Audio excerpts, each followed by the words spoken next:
شروع اللہ کے پاک نام سے جو بڑا مہربان اور نہایت رحم والا ہے۔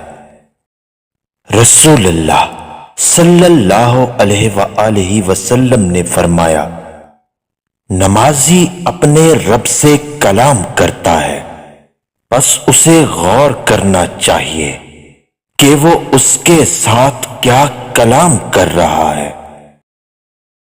ایک دوسرے کے پاس بلند آواز سے قرآن نہ پڑھا کرو۔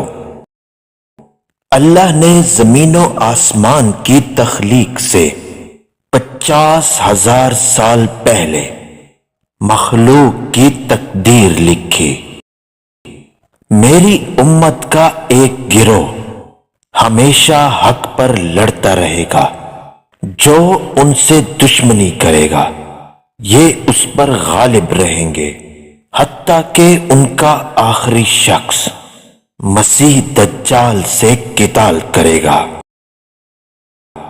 حضرت ابن عباس رضی اللہ تعالی عنہ بیان کرتے ہیں کہ میں نے ڈول میں آب زمزم نبی کریم صلی اللہ علیہ وآلہ وسلم کی خدمت میں پیش کیا تو آپ صلی اللہ علیہ وآلہ وسلم نے کھڑے ہو کر نوش فرمایا، حرام سے پرورش پانے والا گوشت جنت میں داخل نہیں ہوگا۔